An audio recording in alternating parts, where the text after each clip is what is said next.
Hai semua, Assalamualaikum warahmatullahi wabarakatuh dan juga selamat sejahtera saya ucapkan.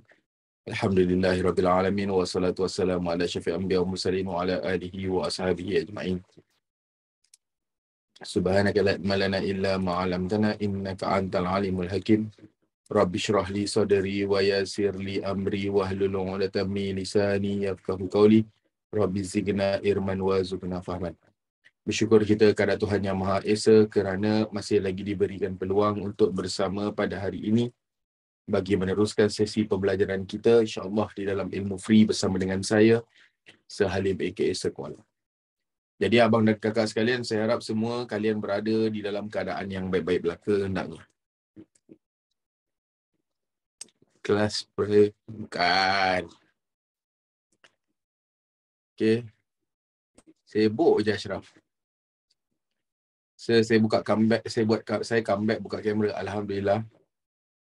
Rasa macam dah lama tak jumpa saya. Itulah dia, beberapa hari yang lepas kan kita jumpa kan. Itulah dia. Apa khabar Camelia?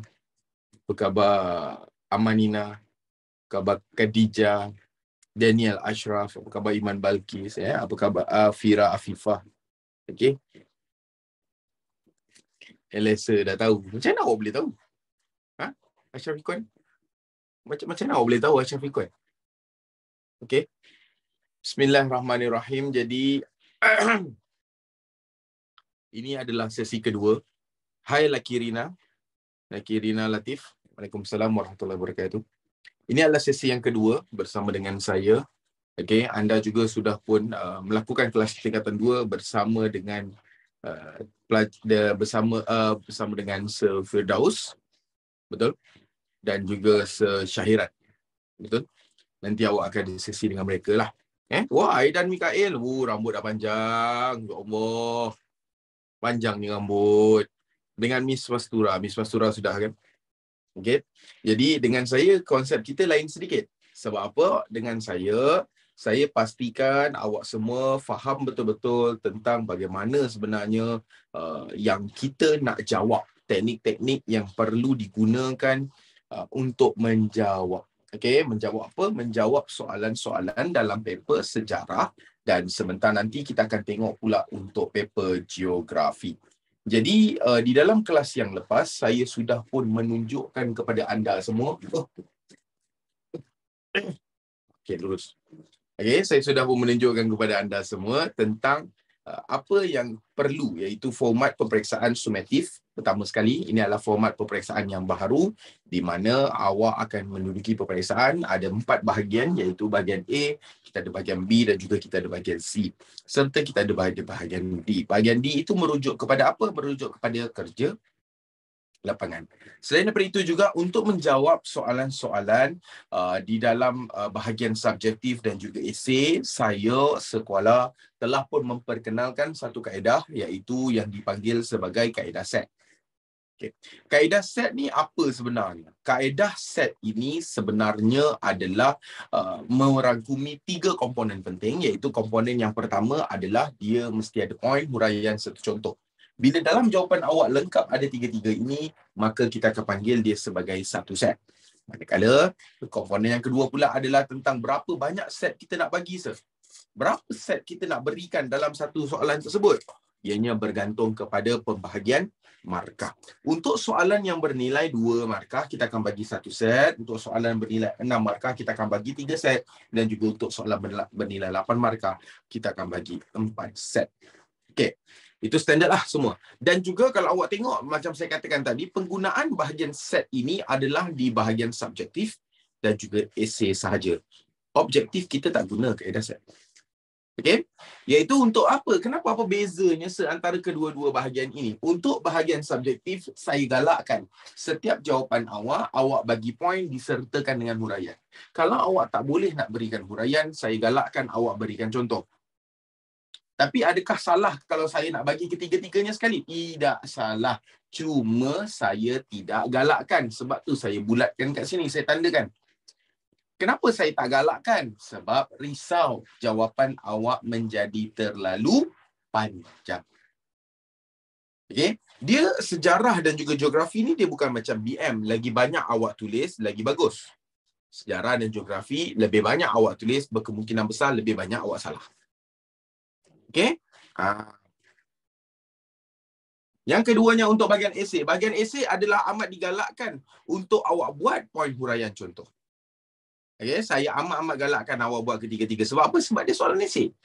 Dan manakala, kalau awak tengok juga dekat sini, dinyatakan saya ditulis kat situ, kalau awak tak nak bagi soalan esei, poin huraian contoh, awak boleh buat poin ditambah dengan huraian, ataupun poin ditambah dengan contoh, serta contoh. So, ini antara-antaranya. Okay. Oh, Master Rafiq ada. Wah, lama tak nampak kan. Muka-muka macam Aidan. Lama tak nampak Nurin Minshira. Master Rafiq. Lama tak nampak orang-orang ni. Tan Sri Syakirin Ghazi. Kan? Durga. Wah, Assalamualaikum Durga. How are you? Good. So, Dennis pergi mana? Dennis selepas sesi pertama hilang terus. Okay. Lagi siapa yang kita jumpa sekarang ni? Kita ada yang buka video lah kan? Ada. Okay. Sir, tarikh final exam bila, sir? Mana saya tahu sekolah awak? Ada pula dia tanya kita. Sekolah dia yang exam, sekolah kita tanya kita pula. Okay. Badakam Pavi, how are you? Okay. So, kita dah settle kat sini. Dan juga minggu lepas saya ada terangkan sedikit tentang penggunaan pendahuluan. Okay, pendahuluan ada berapa banyak? Pendahuluan ada 2 jenis sebenarnya. Dan pendahuluan ini sebenarnya kalau kita tengok, dia tidak wajib. Okay, dia tidak wajib. Okay. Dia tidak wajib tetapi ianya amat digalakkan. Sebab apa? Dia tak ada markah pun. Pendahuluan ni awak tulislah panjang macam mana pun, hebat macam mana pun, dia tetap tidak ada markah. Okay. Lepas tu kita ada 2 jenis pendahuluan, iaitu yang pertama kita panggil sebagai pendahuluan selamat, manakala yang kedua kita panggil sebagai pendahuluan power. Okay. So kita kena faham begitu. Alright. Jadi pendahuluan selamat tu apa maksudnya? Kita ambil daripada soalan. Direct, macam soalan pemahaman. Manakala pendahuluan itu pendahuluan selamat, pendahuluan power pula kita kembangkan soalan tersebut. Okey. Siapa yang nak screenshot, saya rasa tak ada masalah sebab saya duduk pada satu kedudukan yang strategik. So awak boleh terus screenshot, tak perlu nak minta izin pun. Okey. Sir, saya nak tip hafal sejarah. Saya pun tak hafal sejarah. Kenapa nak tanya saya pada tips? Tanpa melengahkan masa, kita tengok dekat sini. Okey. Kita tengok pada soalan subjektif. Soalan subjektif sebenarnya adalah soalan pada bahagian B, dan soalan subjektif ni untuk pengetahuan awak semua, soalannya adalah straightforward. Apa maksud soalan tersebut straightforward? Maknanya adalah dia tanya, awak jawab terus. Tambah kat sini satu perkataan lagi. Siapa yang dah salin? Awak jawab terus. Sir, boleh ramal tak exam keluar soalan apa nanti? Boleh. Tak ada masalah. Ramal lah, sir. Lain kali. Kan? Nak tahu? Kena masuk lah. Okay. Alright. Sir, ni tips ingat sejarah nanti exam senang. Sir, nak tips ingat sejarah nanti senang.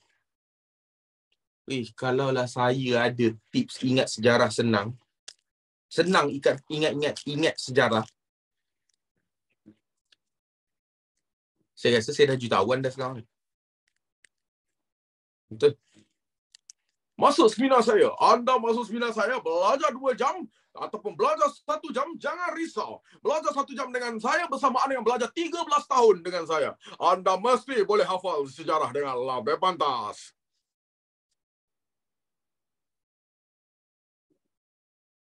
Tips sejarah dapat A. Jawab soalan dengan betul. Okay. Sir, saya asrama, sir. Macam mana nak masuk? Cuti 3 minggu kak. Kelas kita sampai minggu depan. Kan? Lagi satu, nak tahu apa? MC Plus kan bagi apa? MC Plus kan bagi replay free. Sir, saya lemah dalam sejarah. Saya pun sama. Yang risau. Tapi hari ini kita tengok sama ada habis kelas nanti, awak masih lemah lagi ataupun tidak. Tuan-tuan dan puan-puan. Okay? Alright. Seterusnya, sir, saya dapat 16%. Itu lah. Tak hatam belajar dengan saya. Dia belajar ni kena hatam tau. Cuti tak nak tanya, sir. Saya nak tanya, sir boleh. Cuti tak nak bertanya. Asal cuti sibuk main. Bertanyanya tidak. Malas rasa nak tanya saya. Malas dapatlah markah malas. Tanggunglah sendiri. Tanya saya nak buat apa. Lepas tu kan semua pelajar sekarang ni kan. Sir, saya baru balik dari asrama. Markah saya teruk, sir. Sir, ada tak soalan-soalan bocor? Mengkoma sekalian. Sedap je minta soalan gitu ya. Ya. Awak ingat teman ni apa? YouTube. Atau geram pula teman dengar ni. Yeah. Jadi kalau kita tengok dekat hari ni, minggu lepas, dalam sesi yang lepas, kita dah pun jawab soalan yang satu. Kita nak tengok sambungan lah kan. Kita nak tengok sambungan pada soalan ni. Pada soalan 2. Kepada yang tak kenal saya memang suka marah anak murid saya. Okay. Sir, kalau tak ada idea nak tulis, ada tips tak tackle supaya dapat markah penuh? Mestilah ada. Sekolah lah. What's this? Bukan confession. Tak. Yang kenal saya dia tahu. Tak ada benda nak risau. InsyaAllah. Sebab tu awak kena berpegang teguh kepada kaedah set. Dengar. Jadi kita tengok pada soalan 2 abang kakak. Okay, awak pegang, kita pegang pada soalan yang nombor 2. Soalan nombor 2 ni, okay, dia adalah contoh soalan subjektif yang mana kita nak cuba implementasikan kaedah set buat kali yang kedua. Yang kali yang kedua. Jadi bila kita bercakap tentang kaedah set, abang kakak sekalian ingat set ada poin, ada huraian, ada contoh. Tetapi untuk pada bahagian subjektif, digalakkan bagi poin tambah huraian, poin tambah contoh ataupun bagi ketiga-tiganya sekali. Okey. Bila kita bercakap tentang latihan ataupun soalan, saya suka ambil ayat daripada Ustaz Azhar Idrus. Okey, seorang ulama yang terkenal, dia kata apa? Faham soalan, faham jawab. Dengar saya tak tolong mereka yang dah tahu jawab tau. Saya nak menunjukkan kaedah sekiranya awak nanti waktu peperiksaan ya Auni Ferdina, waktu peperiksaan nanti awak semua boleh jawab soalan yang awak tak tahu nak jawab. Boleh faham? Sebab student tak ada masalah pada nak jawab soalan yang dia tahu. Betul tak? Student ada masalah nak jawab soalan yang dia tak tahu. Jadi macam mana kita nak jawab soalan yang kita tak tahu ataupun apa tu orang kata terlupa. Ya, macam mana? Jadi kita fahamkan soalan. Cara faham soalan macam mana? Bacalah soalan tu betul-betul. Tengok dia kata senarai berikut berkaitan dengan pengaruh luar yang mempengaruhi persuratan kerajaan di alam Melayu. Jadi, apa yang kita kena terjemah kat sini? Kita ambillah perkataan ini. Persuratan. Bila sebut sebagai persuratan, persuratan ini merujuk kepada hasil penulisan. Hasil penulisan ataupun karya. Lepas tu kita tengok pula perkataan sebelah dia, mempengaruhi. Bila perkataan mempengaruhi, dia akan menyebabkan dua benda sahaja yang akan berlaku. Yang pertama, sama ada meningkat ataupun berkembang. Berkembang ataupun merudum. Jadi, bila dia kata kat sini, soalan senarai berikut berkaitan dengan pengaruh luar yang mempengaruhi persuratan. Mempengaruhi persuratan kat sini merujuk kepada berkembang ataupun merudum. Berkembang. Bagus. Maksudnya kita nak pilih yang ini. Kita buat macam ni, berkembang. Maksudnya kat sini pengaruh India, bila ada pengaruh India, maksudnya pengaruh Hindu. Betul. Pengaruh Hindu ataupun pengaruh Islam telah pun mempengaruhi perkembangan ataupun pertambahan ataupun peningkatan hasil penulisan ataupun karya. Merudum tu apa? Kan berkembang. Merudum, kalau berkembang makin besar. Merudum mengecil. Boleh faham kat situ? So soalan cakap kat sini pengaruh India. yang ada kaitan dengan agama Hindu telah menyebabkan banyak tak buku-buku agama Hindu? Banyak. Banyak tak cerita-cerita epik? Banyak. Betul tak? Retaka ke? Apa? Berapa nama buku dia? Yes. Dia ada Ramayana, Mahabharata. Betul? Okay? Itu antara-antaranya. Oh, betul tak? Macam contoh. Okay? Ngoh Zien. Is it I'm pronouncing your name correctly? Ngoh Zien. Betul ya? Betul. Betul. Apa? Kau ingat saya tadi cakap Cina? Sikit-sikit. Ni cakap mingpai ah. Mingpai. Mingpai, mayo mingpai. Mingpai. Okay. Okay. Jadi, macam mana nak hafal tajuk buku tu? Kena buat lah. Kenalah tulis. Ini baca, tulis tidak. Baca, tulis tidak. Baca je. Okay? Jadi, bila kita cakap macam tu, bila kita kata, pengaruh Islam pula. Ada agama. Pengaruh agama Islam telah mempengaruhi penghasilan kitab-kitab sirah, kitab-kitab epik, cerita-cerita epik. Tak, macam contoh, awak tengok tak cerita Mekamoto? Betul tak? Kita ada satu cerita Mekamoto kan? Dia ada kota hilir, betul tak? Nama bandar dia tu dipanggil sebagai kota Mekamoto, Mekamato. Oh, sorry. Mabai. Mekamoto. Ingat Ajinomoto kan? Aduh, salah. Buat malu tak tengok lagi. Aduh, soal. Kan dia ada kota hilir, betul tak? Dia punya bandar tu nama kota hilir, betul? Kan? Kota hilir tu diambil daripada mana? Dia ada pengaruh apa? Yes, very good, pengaruh Melaka. Maksudnya buku-buku dulu, hasil penulisan dahulu ada menerima pengaruh daripada Hinduism and also Islamic. Jadi kita tengok soalan yang pertama. Soalan yang pertama dia tanya dekat sini, apakah epik sastra dan sastra India yang mempengaruhi persuratan di alam Melayu? Nampak? Okey, sebahagian B berapa banyak masa yang dicadangkan? Kenapa nak kena ikut? Cikgu sekolah kata, pergi toilet jangan lebih daripada 5 minit. Awak buat sampai setengah jam. Yang tu tak nak pula ikut kan? Kenapa tak payah ikut kesesuaian awak? Don't rush. Because when you rush things, you will make silly mistake.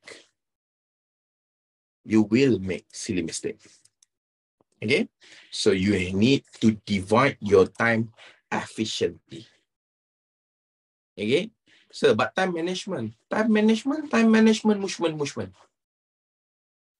Time management is about you guys. Masa tak berubah. Tetap macam tu je. Yang berubah adalah kita punya pace. Okay? Ingat So, bila kita tak faham, okay, contohlah kat sini kan, yang ni tak adalah. Dia bagi 2 markah, lepas tu dia kata macam ni. Nah, apakah epik sastra India yang mempengaruhi persuratan di alam Melayu? Jadi, kita tengok betul-betul. Cari perkataan. Kita ada epik, kita ada sastra. Apa buku ataupun kitab yang menjadi satu rujukan yang telah menyebabkan perkembangan? Yes, very good. Mahabharata dan juga Ramayana.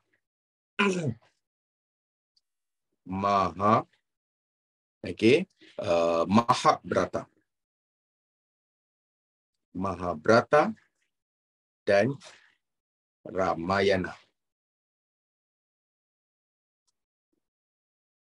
Okay, sir, boleh tak saya tulis jetaka? Boleh, tak ada masalah. Okay, abang kakak dengar baik-baik. I need to tell you one tips.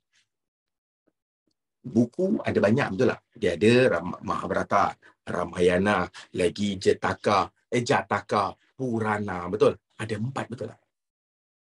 Kan? Katakanlah awak tak ingat 4, awak ingat 1 je. Boleh tak dapat 2 markah?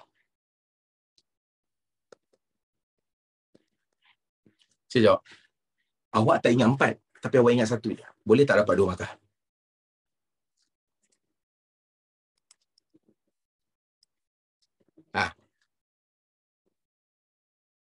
Saya tanya, Saya tanyalah. Okey, ramai yang kata boleh. Ada juga majoriti yang kata tak boleh. Sebenarnya boleh. Boleh. Macam mana set? Kaedah set. 2 markah berapa set? 1 set. Subjektif kena bagi macam mana? Bagi poin, huraian, poin, contoh. Awak explain salah satu ini. You huraikan. Dia tak boleh bagi contoh. You kena huraikan satu. Betul? Huraikan salah satu contoh. Ambil Mahabharata ni tentang apa? Oh, boleh dapat 2 markah. Maksudnya ni tak payah tulis. Tak payah. Tak payah. Settle. Bagi tahulah buku ni buku pasal apa. Sir, nak tulis macam, nak hurai macam mana? Saya baru cakap, tulislah buku ni cerita pasal apa. Buku ni cerita pasal apa. Oh, macam tu je. Iya. Dapat 2 markah? Tak dapat. Sir, dalam satu jawapan, boleh ada banyak ayat ke? Kenapa tak boleh pula? Tak payah perenggan, sir. Lah. Macam, okay, dia macam ni. Semua orang faham ke tidak? Sir, kalau tak ingat langsung macam mana? Tak ingat langsung, awak tanya saya nak buat apa? Betul tak? Janganlah tanya saya, sir. Kalau tak ingat langsung macam mana? Tak ingat langsung, jawapannya sayonara, bye-bye lah. Boleh buat apa lagi dah? Tak boleh buat apa. Kan? Itu kalau dah tak ingat langsung. Tak boleh nak buat apa-apa dah. Okay? Itu kena ingat. Bagi je lah.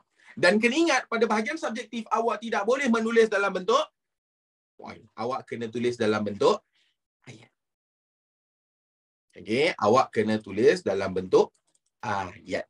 Please take note over there, ya. Ramai para pelajar yang bila dia tulis, dia pergi tulis dalam bentuk point. Jadi dalam bentuk point, benda tu adalah salah. Okay. Boleh faham sampai sini? Boleh semua? Sir, macam tu hafaz satu je lah buku dan cerita dia. Boleh? Tak ada masalah. Memang tak ada masalah. Boleh dapat lah. Boleh. Apa pula tak boleh? Okay? Dapat semua orang? Okay, settle. Ada soalan lagi?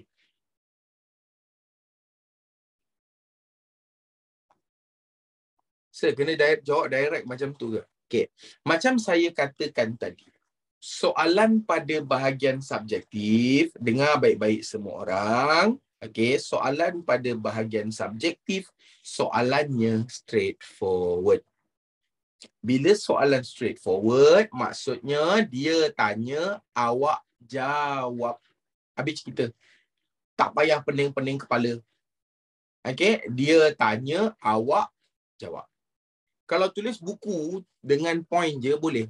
Lah, saya dah jelaskan lagi sekali. Saya nak kena jelaskan lagi sekali. Tidak boleh tulis jawapan dalam bentuk point. Tak boleh. Kena tulis dalam bentuk perenggan. Mesti tulis menggunakan perenggan. Okey. Ada lagi soalan? Kepala ayat nak buat ke? Itu pendahuluan kan? Pendahuluan terpulang. Sebenarnya tak payah pun. Okey? Dah? Serajalah nak urai. Lah. Okey.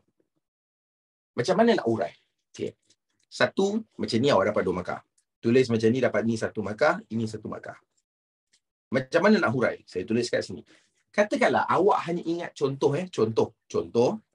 Awak hanya ingat tentang Ramanaya. Kan? Ramanaya. Tapi dalam buku teks dia tak ada sebut Ramanaya. Awak pun tak tahu. Awak pun tulis kat sini Ramayana. Macam mana Ramayana mempengaruhi persuratan di alam Melayu? Macam mana? Caranya adalah Ramayana ini telah pun disadurkan ke dalam bahasa tempatan. Tuliskan tu, Ramayana telah mempengaruhi. Oh, kita tulis jawapan. Mempengaruhi persuratan di alam Melayu. Contoh di alam Melayu apabila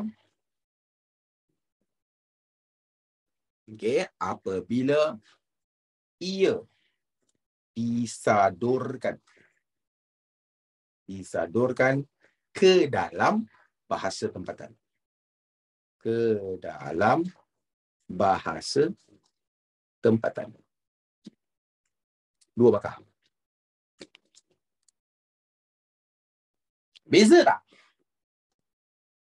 Mana point dia, sir? Katakanlah saya buat macam ni, warna highlight warna kuning, nanti awak akan tengok highlight warna kuning, awak akan jumpa highlight warna biru juga. Lepas tu awak akan jumpa highlight warna merah. Highlight warna kuning ini merujuk kepada itu adalah point, highlight warna biru adalah huraian, highlight warna merah adalah C-square. Jadi, bila kita nak cerita mana point, ini je point. Yang selebihnya tu apa? Yang selebihnya adalah huraian.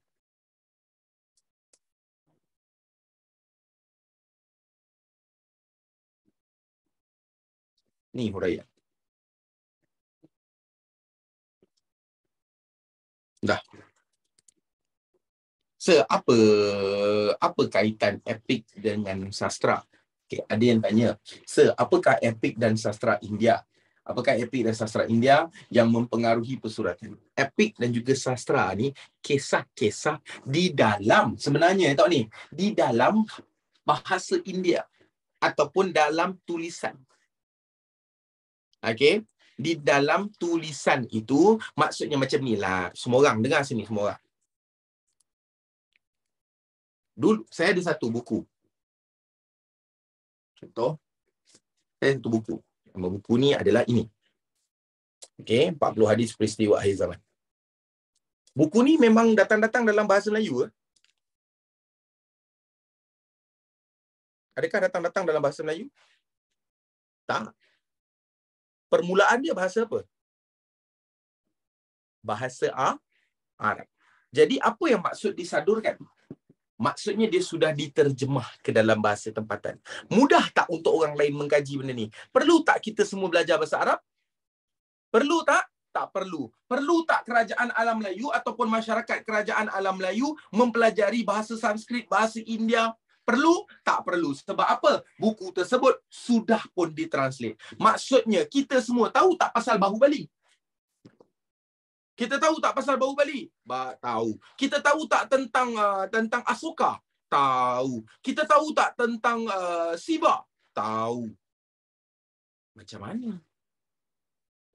Macam mana kita boleh tahu? Sebab adanya pengaruh daripada buku-buku ini. Okey. Katakanlah saya stop sampai alam Melayu, dapat kedua markah? Tak dapat. Sebab apa? Sebab ia tidak menjelaskan apa-apa. Kepada yang tak faham, dia macam ni sebenarnya. Dengar semua orang. Ui, lemah betul awak semua Maaf saya cakap sangat-sangat lemah. Yang tanya saya ni semua adalah student yang baru balik daripada asrama kebanyakannya. Maaf saya cakap susun 10 jari. Awak sangat lemah.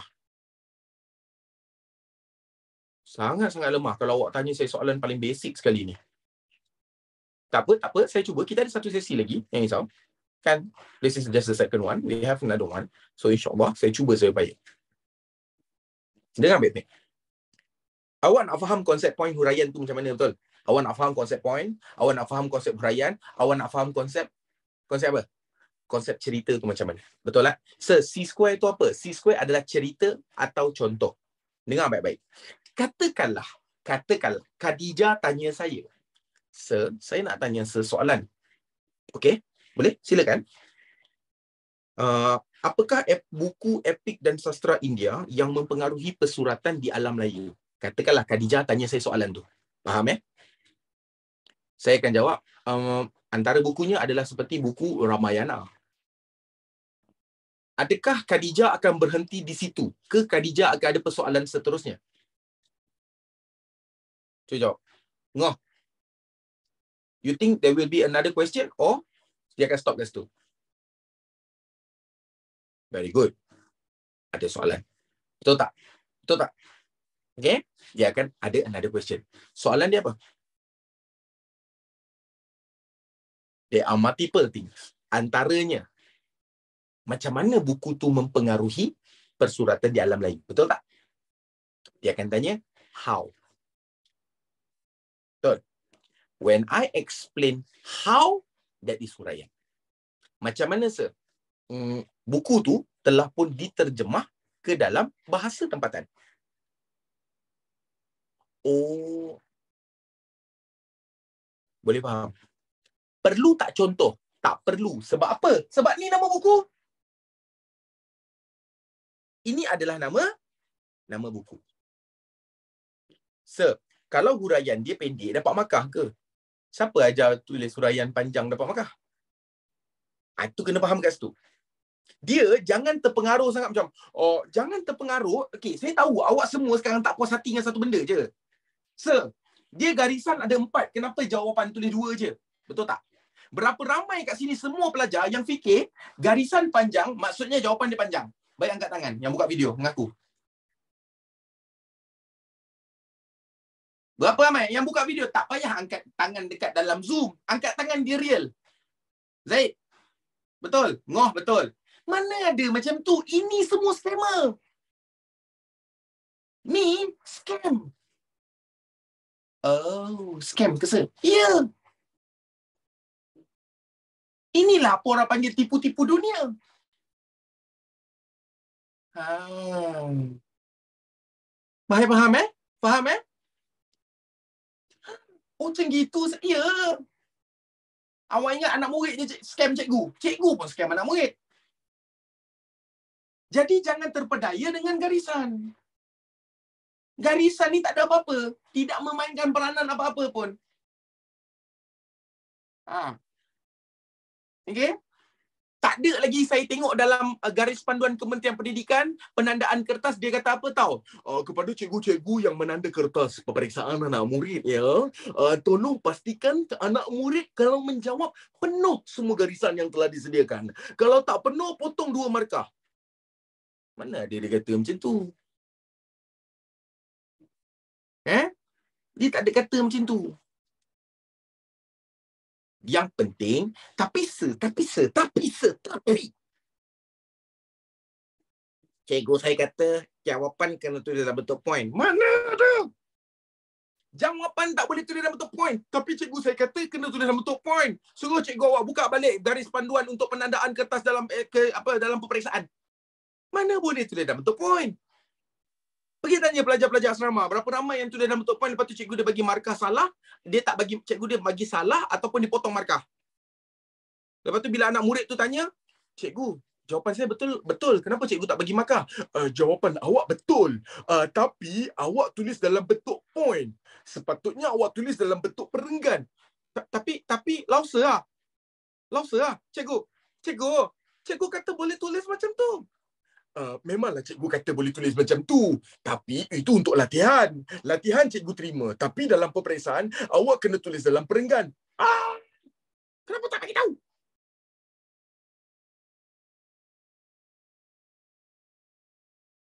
Semua perkara tersebut tidak berlaku di Malaysia. Ya, semua perkara tersebut tidak berlaku di Malaysia. Sebaliknya dia berlaku di sebuah negara fantasi yang dicipta oleh saya yang dipanggil sebagai Malaysion. Ejaannya adalah MELEISION. Dia tidak berlaku kat Malaysia. Malaysia semua bagus. Malaysion ni kat mana sir? Dia sebelah-sebelah Hogwarts. Sebelah-sebelah Hogwarts. Okay? Saya selalu ulang alik kat situ dulu. Okay. Yang faham, yang tak faham. Okay? Seterusnya. Boleh faham sampai situ? Okay. Jadi kita tengok yang kedua pula. Yang kedua pula, dia tanya dekat sini, soalan, dia tanya. Okay, dia tanya. Ini kena faham soalan betul-betul tau. Sini soalan dia agak tricky. Senaraikan 2 sastra Islam yang mempengaruhi persuratan Melayu di alam Melayu. Dia kata dekat sini senaraikan dua sastra Islam. Sastra Islam di sini, dia tak minta buku. Dia tak minta buku. Dia minta senaraikan dua sastra Islam. Sastra Islam ini merujuk kepada karya-karya ataupun bentuk karya. Bentuk karya. Yang mempengaruhi, maksudnya yang mempengaruhi persuratan di sini merujuk kepada menyebabkan perkembangan. Menyebabkan perkembangan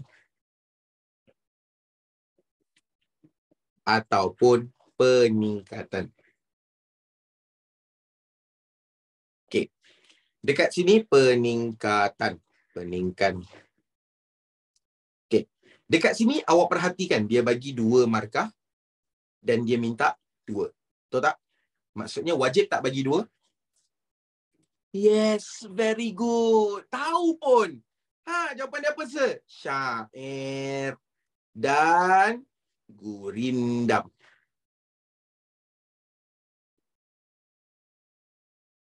Syair. Lagi apa, sir? Dia ada syair, gurindam. Lepas tu dia ada, kalau nak tambah, dia ada hikayat.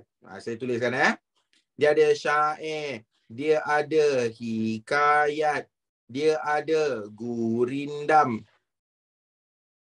Okey, dan dia juga ada nazam. Mana-mana 2.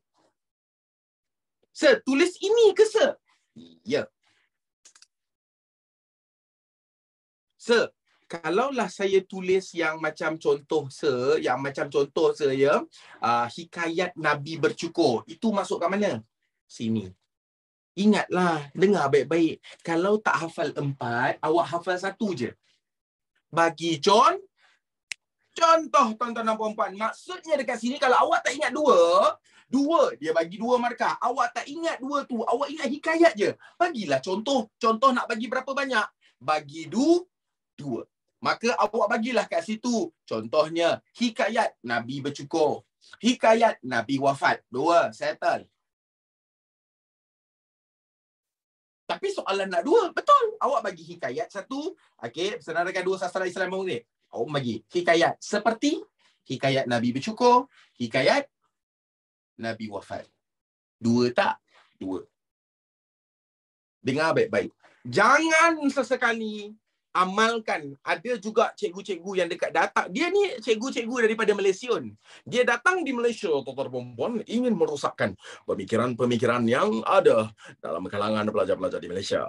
Antara dakwah-dakwah ataupun perkara-perkara yang cuba untuk yang disampaikan oleh mereka untuk mempengaruhi pelajar-pelajar di Malaysia adalah antaranya. Dia kata, kalau tak tahu jawapan, tinggalkan tempat tersebut. Jangan ditinggalkan. Abang kakak, even though you just write 2 example, it still can give you mark. Okay? Dia still akan bagi awak markah. Jangan tinggalkan. Sebab tu, tak boleh hafal semua, hafallah 1. Boleh faham kau? Boleh faham Auni? Betul cakap Pavi, anything is better than nothing. No. Something is better than nothing. You cannot say anything. Kalau macam tu, tulis je. Situ komik gempak star. Hikayat hang tuah. Tak boleh. Okay? Tak boleh. You tak boleh tulis hikayat hang tuah 1. Tak boleh. Okay? Sir, sekolah sir ada tak kena buat kajian kes sejarah? Sekolah saya. Bila saya sekolah? 2000. Ada, time tu ada. Time saya sekolah tu ada. Time sekolah tu ada.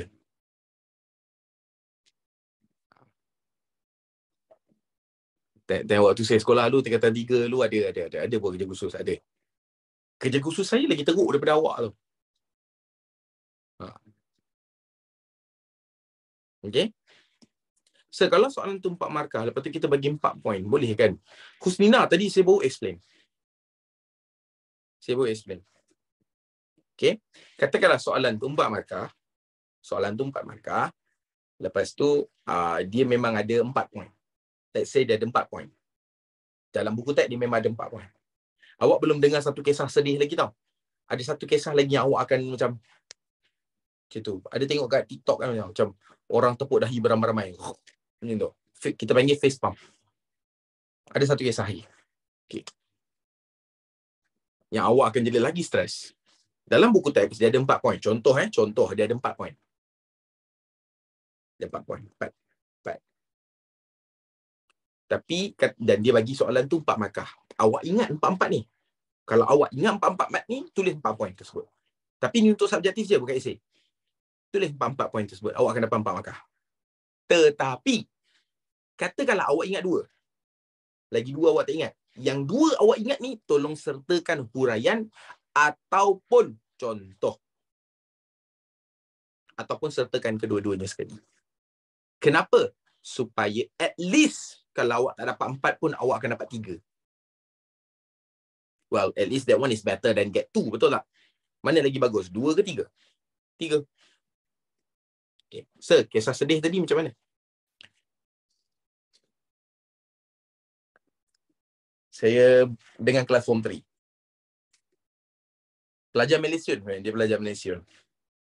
Dia pelajar Malaysia. Dalam buku teks, benda tu ada 2 je point. Dalam buku teks, dia ada 2 point. 2 sahaja. How many? 2.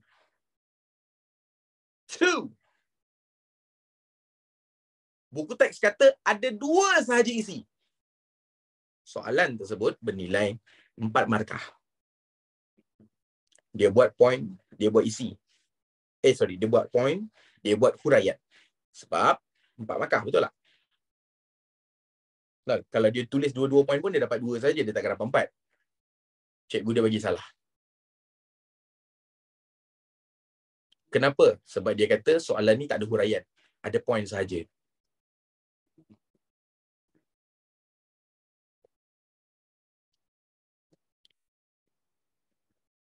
Dia kata soalan tu tak ada poin, dia tak ada huraian, dia ada poin sahaja. Student saya buka buku teks, dia kata, cikgu, dalam buku teks kata ada 2 poin. Mana cikgu dapat lagi 2 poin? Cikgu dia pun tunjuk, ni cikgu yang tu huraian. Ini bukan huraian. Ini poin.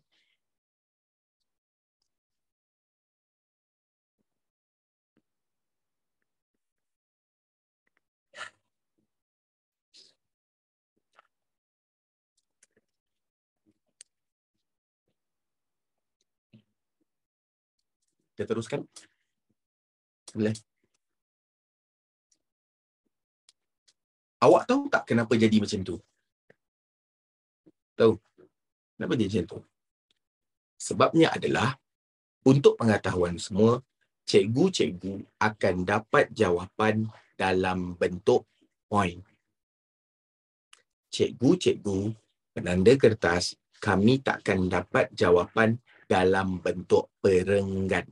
Kami dapat jawapan dalam bentuk poin dan kami kena cari sama ada jawapan yang awak tulis ada tak dengan poin kami. Boleh faham kat situ? Maknanya, soalan ni kan 2 markah. Dalam skema penandaan kertas, dia akan jadi macam ni. Fakta 1, fakta 2, fakta 3, fakta 4. Dia akan adalah syair, lepas tu dia ada hikayat. Dia akan adalah hikayat. Dia ada gurindam. Macam ni Ni. Gurindam, lepas tu dia ada nazam. Lepas tu kat tepi ni, dia akan tulis apa tau? Pilih mana-mana 2.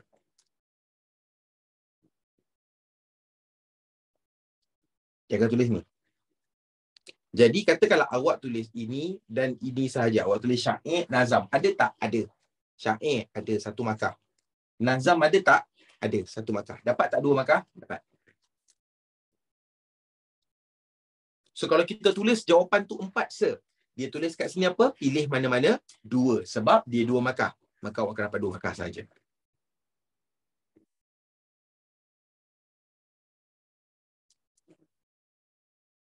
Boleh faham? Okay. So kalau saya tulis 2 lebih boleh ke, sir? Boleh, tulis je lah. Enggak lah. Tak ada apa-apa kesalahan pun awak tulis lebih daripada 1.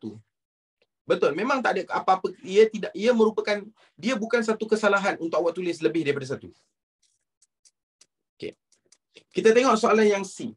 Nyatakan batu bersurat. Dia kata soalan dekat sini, nyatakan batu bersurat yang menjadi bukti perkembangan. Okey, batu bersurat yang menjadi bukti perkembangan. Perkembangan siapa? Perkembangan persuratan kegiatan persuratan masyarakat kerajaan alam Melayu. Dia bagi 2 markah. Okey. Sir, kalau tengok skema jawapan tak ada huraian, dia kira juga ke? Okey, bagus. Ibnul Hazim tanya soalan yang sangat-sangat bagus. Dia kata, sir, kalau sir kata macam tu, dalam skema jawapan, dia tak ada huraian. So, tak ada markah. Dia tak tulis huraian. Okey. Saya tanya awak semua satu soalan. Kertas sejarah yang tanda cikgu sejarah ke cikgu bahasa Cina?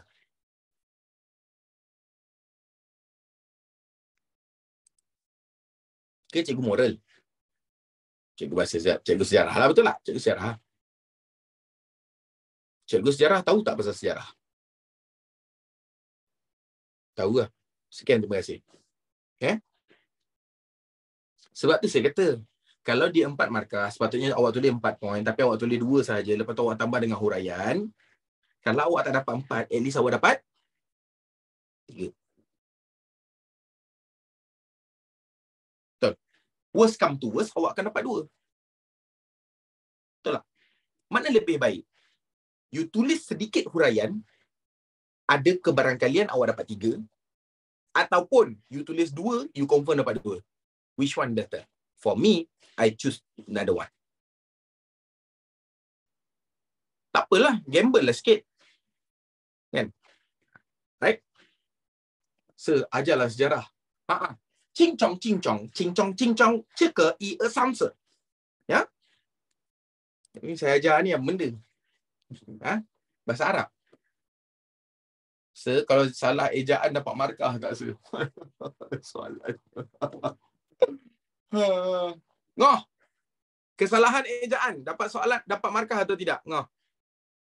Zien. Zien. Tak. Kenapa tak?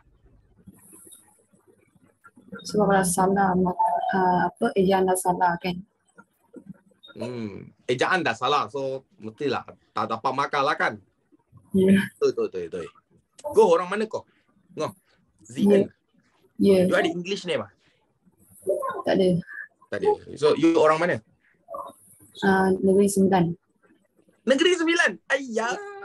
Duduk mana? Jelebu. Jelebu, Kojolobak, Kojolobu. Saya duduk dekat Senawang. Dekat. Okay, thank you, Ngoh. Okay, Ngoh kata tak dapat jawab, tak dapat markah. Saya pula kata boleh dapat markah. Boleh dapat markah. Kalau, dengar baik-baik. Kalau dia adalah kesalahan yang sangat-sangat minor. Kesalahan minor ni macam mana, sir? Macam contoh kan. Gurindam. Perkataan gurindam, awak pergi tulis garindam. Boleh dapat markah tak? Boleh juga, tak ada masalah. Ataupun awak pergi tulis girindam. Boleh. Tapi kalau awak pergi tulis gandam, automatik salah. Okay? Sebab dia terlalu jauh. Tapi yang bahagian kesalahan ejaan ni adalah bergantung pada guru awak. Okay? Bergantung pada guru. Ataupun dia betul cakap Ashraf, bergantung pada budi bicara guru awak.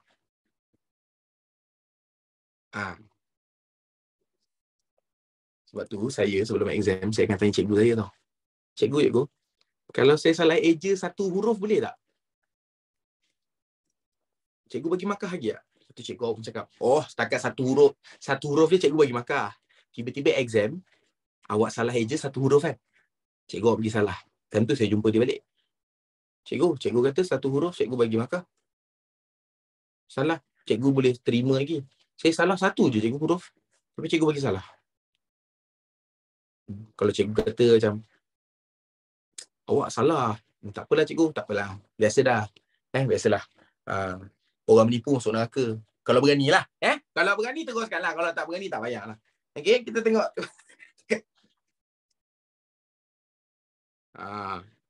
Orang menipu masuk neraka. Saya baru belajar semalam. Saya tanya macam tu.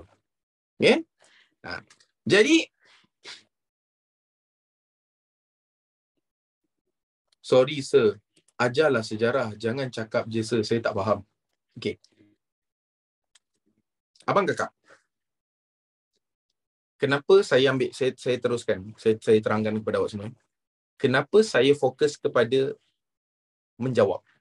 Kenapa saya tak buat macam Miss Mastura, ajar by syllabus? Sebab, kenapa saya tak buat revision? Pertama, student boleh buat revision.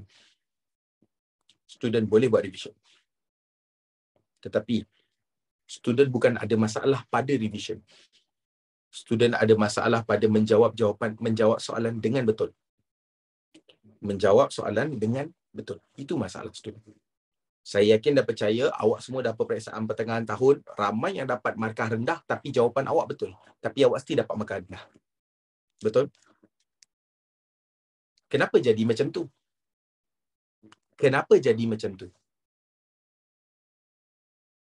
Pertama, antara tadi point, jawab dalam point. Okay. Kepada yang dah dapat markah A dan sebagainya, benda tu tak ada masalah bagi awak. Tapi kena ingat, langit tidak sentiasa cerah. Bagi pelajar yang dah dapat markah rendah, dia dah boleh improve. Bagi pelajar yang dapat markah tinggi, awak ingat nanti peperiksaan akhir tahun awak, dia akan bagi awak soalan yang mudah macam soalan pertengahan tahun ke? Dia fikir kat situ. Macam mana awak nak handle soalan yang awak tak tahu nak jawab? Sebab tu saya fokus, saya ada kawan-kawan.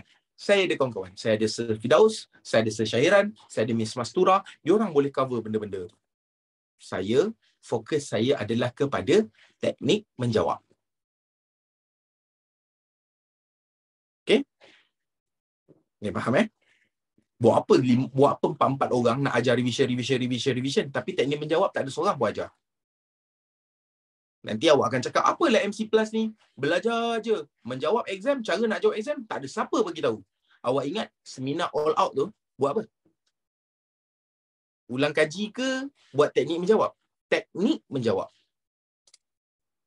Tu baru betul. Okay? Macam contoh kat sini, kalau 2 markah nyatakan batu bersurat yang menjadi penggambaran. Tulis je lah jawapan tu terus. Awak je boleh tulis terus, batu bersurat trawulan. Awak boleh cakap macam ni, batu bersurat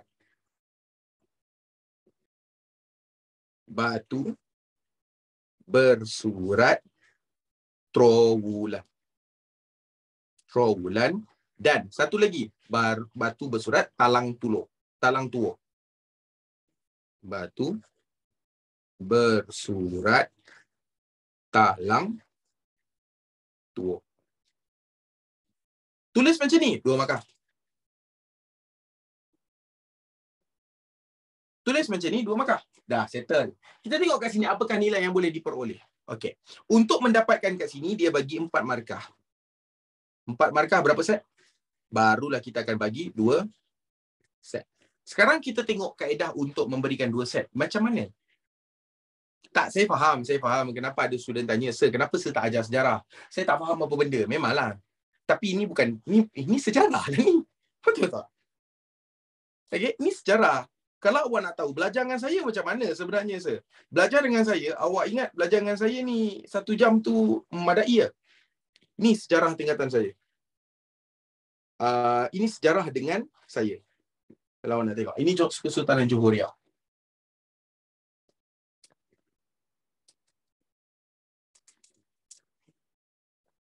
Ini Kesultanan Johor Riau. Siap. saya tak mengajar teknik menjawab. Saya mengajar bagaimana nak faham satu persatu. Kami dalam kelas buat terjemahan. Yang awak tengok tadi, Ramayana, okey, Jetaka tadi, apa semua tu, kitab tu, ni kami aplikasikan di sini. Ni awak baru tengok bab 6. Ni awak baru tengok bab 6. Maksudnya apa, sir? Awak baca ni, terus faham. Siap ada point, mana huraian, mana contoh. Mana point, mana huraian, mana contoh. Yang ni apa maksud ikatan. Ada benda yang kita akan terjemah, ada benda yang kita tak terjemah langsung.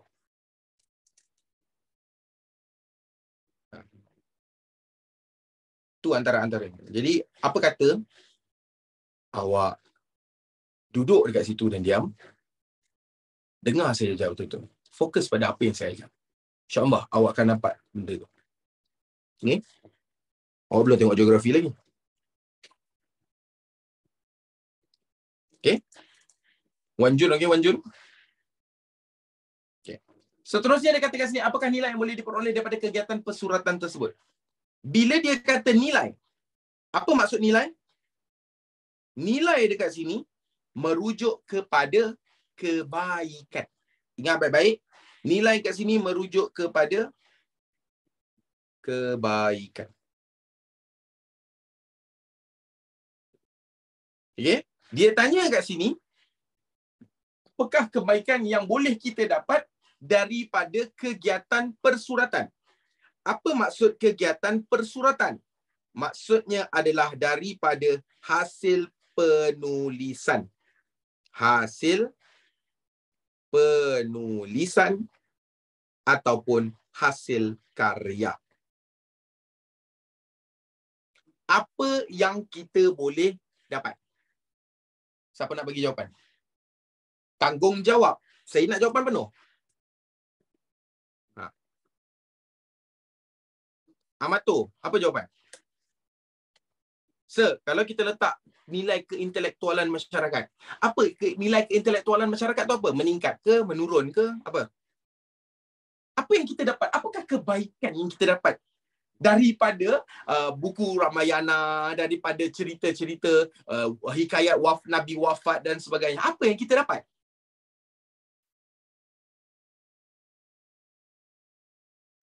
Semua bagi point. Semua bagi point. Apa huraiannya? Bagilah point dan huraian. Bagi point dan huraian. Tulis. Jom kita tanya yang buka video. Siapa nak jawab yang buka video? Rafiq nak jawab. Okey, Rafiq. Apa dia?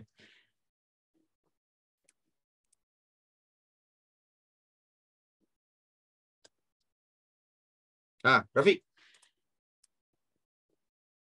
Yang buka video. Siapa nak jawab? Ivy? Nabilha? Amato? Sifat keterbukaan menerima pengaruh atau cerita dari kerajaan lain. Tak sesuai. Bijaksana menghasilkan karya yang bagus dan difahami semua orang. Tak. Sifat keterbukaan menerima pengaruh. Tak. Memperbanyakkan ilmu pengetahuan kerana memberi banyak maklumat yang bermanfaat. Boleh terima. Alma, jawapan awak saya boleh terima. Memperbanyakkan ilmu pengetahuan. Atau dia bukan memperbanyakkan. Nampak? Perkataan tu pun dah salah. Memperbanyakkan ilmu pengetahuan. Ilmu pengetahuan tu apa? Nampak? Awak semua cakap dengan saya, sir, ajarlah teknik menjawab. Ajarlah teknik menjawab. Mana ada? Yes. Meningkatkan ilmu pengetahuan. Nampak? Meningkatkan ilmu pengetahuan. Siapa? Ilmu pengetahuan siapa? Sir, menambah ke? Boleh menambah. Boleh menambah ilmu pengetahuan. Meningkatkan ilmu pengetahuan. Siapa? Masyarakat ke? Awak sure masyarakat?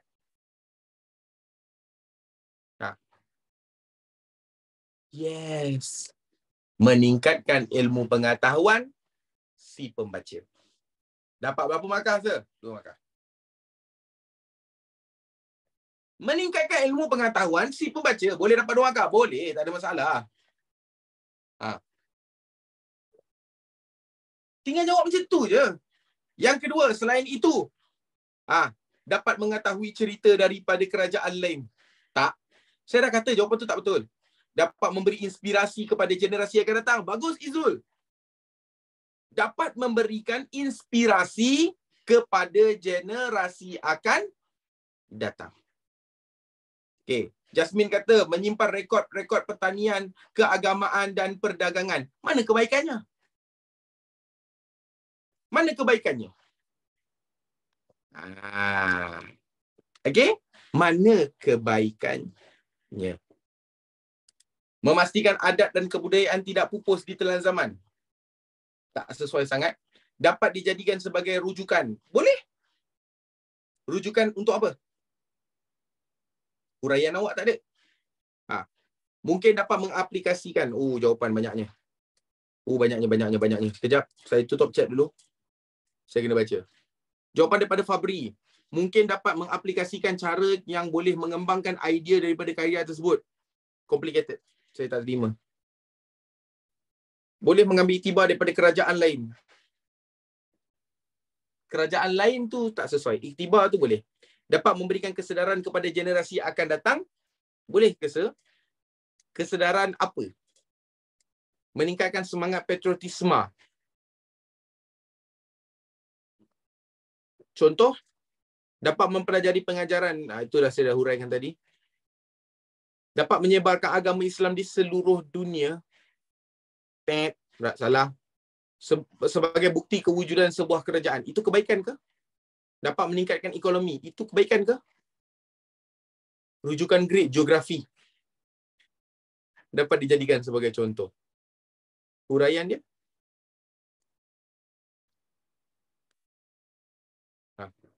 Kita dapat meningkatkan lagi ilmu pengetahuan kita. Hal ini kerana apabila kita mentafsir kitab-kitab tersebut, kita dapat mengetahui tentang sejarah terdahulu. Boleh terima, tapi dia macam ada missing lagi. Kena tengok balik.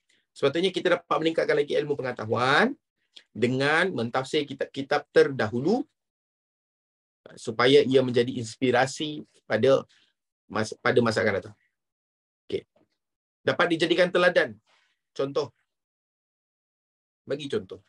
Dapat meningkatkan ilmu ekonomi negara. Macam mana?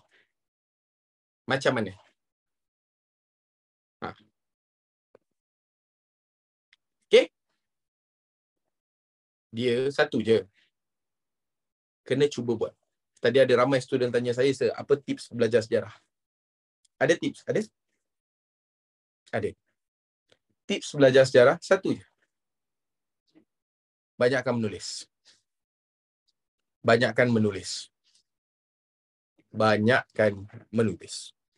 Itu je tips. Nak hafal sejarah macam mana, sir?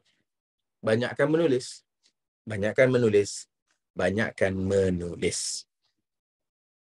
Buat latihan ke, sir? Tak semestinya.